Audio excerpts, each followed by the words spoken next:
Hey guys, welcome back to the Dr. Cliff AUD vlog. This is vlog number 25. Of course, if you've missed any of my other vlogs, go back and check them out as well. But I have a couple of different things I want to talk about today, so I'm just going to jump right into it.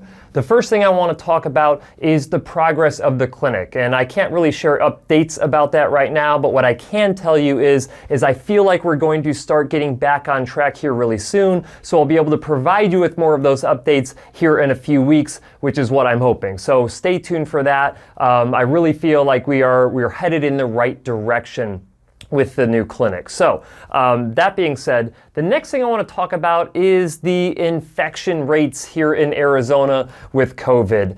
I really don't like talking about COVID-19 a whole lot, but I feel like it's my responsibility to kind of share what's going on with that in relation to the clinic and being able to receive audiologic care. So here it goes.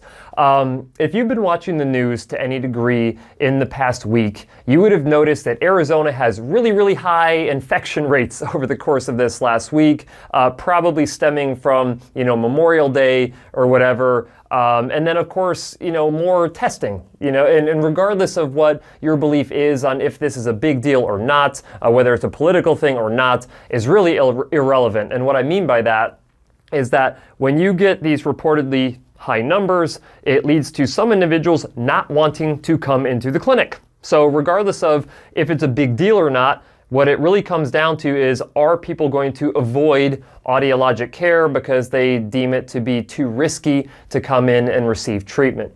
Now, there's nothing I can do about that. If you feel or anyone feels like it's not safe to come into the clinic and receive audiologic care, that's up to you. I can't tell you what to do, nor do I want to. And if you want to avoid situations because you're worried that you're going to get infected, I totally get it.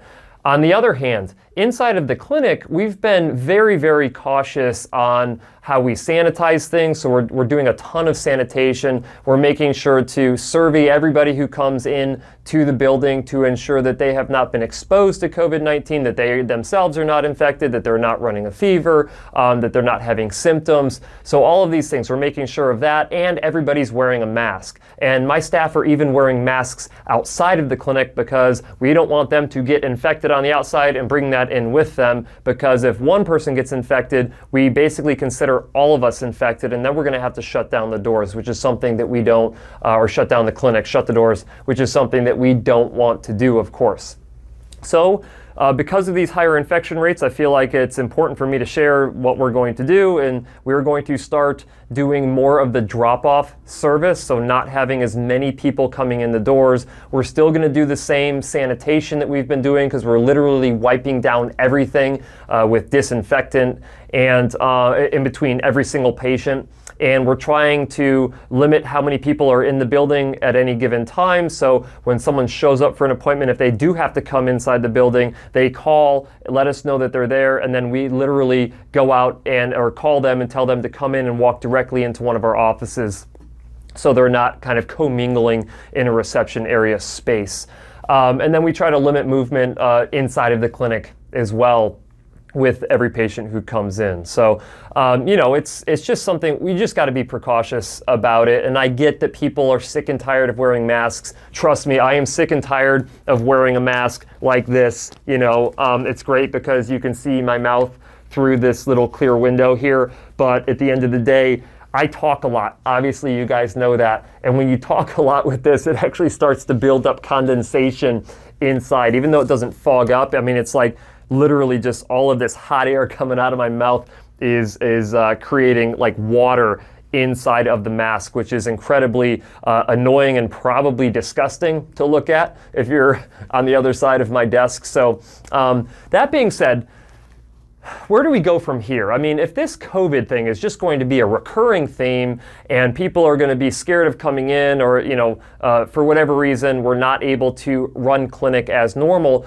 it's not that I worry about the clinic going out of business. I think we're going to be okay. There's enough individuals who feel safe enough to come in so we can generate enough revenue to keep the doors open and I can pay my employees.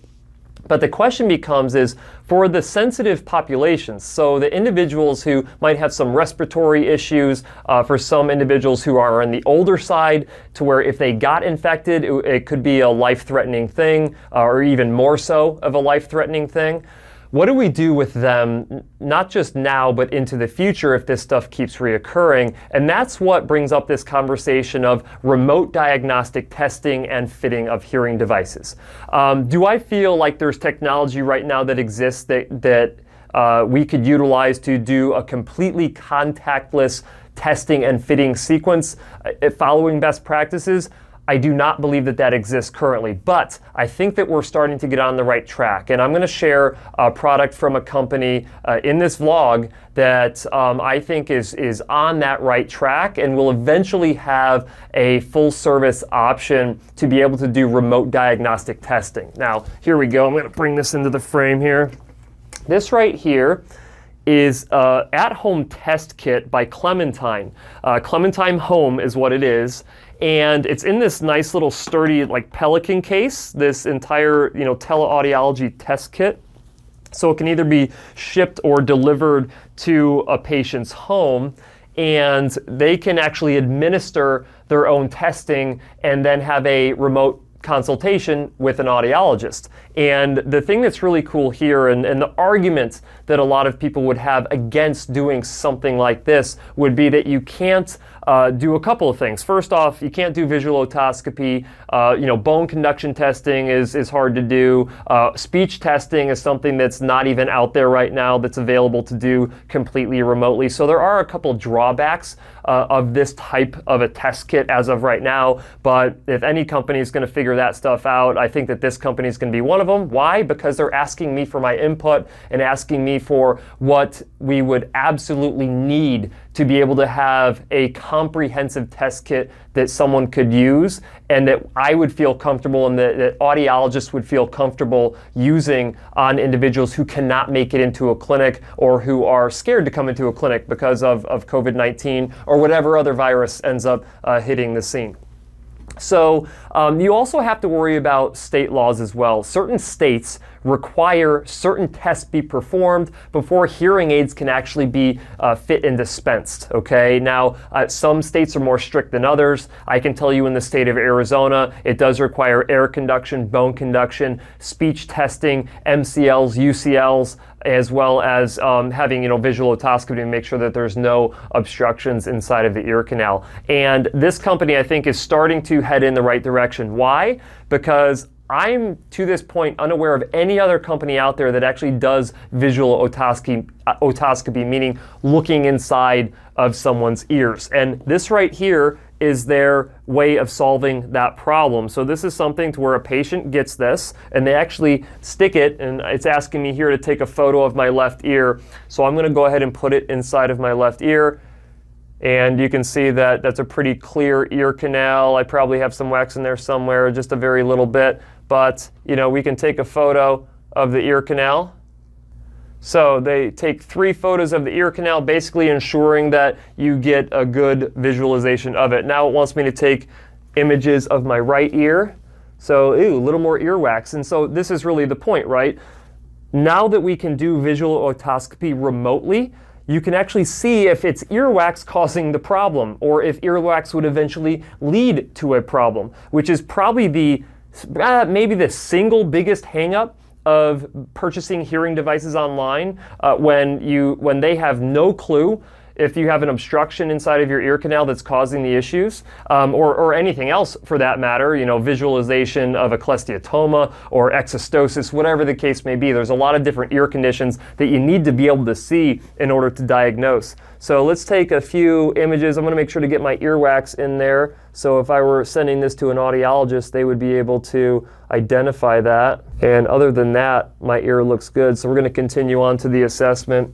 And so the thing is that this really gives you this step-by-step instruction on how to actually self-administer a hearing test at home, and it's fully calibrated. The biggest issue with online hearing tests is that there's no calibration for the headphones that you're using or the earbuds that you're using with an at-home hearing test, because when you're testing, let's say, a 500 hertz tone, and your headphones don't actually play that tone at 500 hertz because of the way that those headphones are set up, you're not going to be getting accurate test results. Not to mention, the intensity level as well. So if you're going to be testing, let's say, 50 decibels at 500 hertz, you need to make sure that that 50 decibel tone is actually presented at 50 decibels inside of your ear canal. Unless you have a calibrated headset, it's impossible to identify that. So all of these, hearing tests that you do online are basically not good enough to accurately fit hearing aids. So keep that in mind. And that's what this is supposed to overcome. When you get a set of calibrated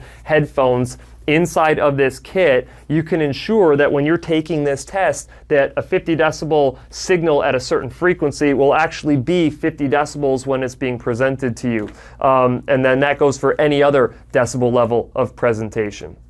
And, I think that there's still a ways to go with this, but it's nice to see that companies are starting to create possible solutions for this. This is how technology works. You have a need, and then you have a certain company that goes out and starts to try to figure out that need, and then they implement, they test, they adjust, they pivot, they see what else they need to do, and eventually at the end of the day, you are left with a fully functional testing kit that you can send to someone's home and get an accurate assessment of their hearing, even though you don't have an audiologist present.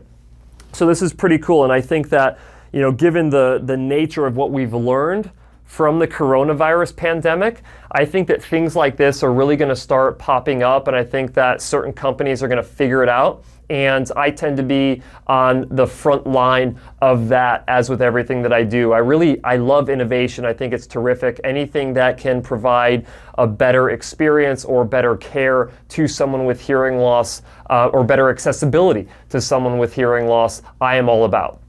And then we just need to get the state laws in line with that, because state laws are really, I think, archaic in a lot of ways, in some states more than others. But even if this was a fully functioning kit that you could get every last detail of audiometric data, there would still be some states that are like, nope, can't do that. But then these same states allow for hearing aids to be sold online and fit remotely, even without accurate audiometric data, it blows my mind. But that's just how messed up our laws are in these different states and in general when it comes to hearing care. But and who knows, maybe I need to start getting involved in that side of it as well. But I am not much of a political person. I tend not to focus on politics a whole lot. I understand that they're important to a degree. I just don't feel like, for the most part, they have a huge impact on my life. But I don't want to get too political in this. But I do understand that from a law perspective, I tend to be someone who functions inside of the scope of laws. And I don't really want to kind of be a person who starts breaking the law in order to provide better care for my patients, if that makes sense. So I might have to start getting involved in that side of things as well on the state level.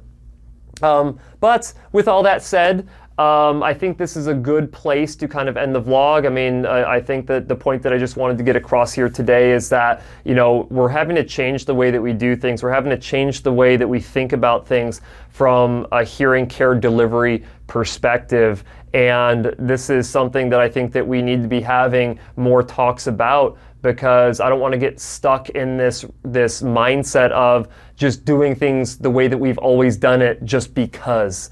That is the thing that I try to avoid the most. So having more and more discussions about this, getting a little bit more movement behind this type of new technology is something that I'm really interested in doing.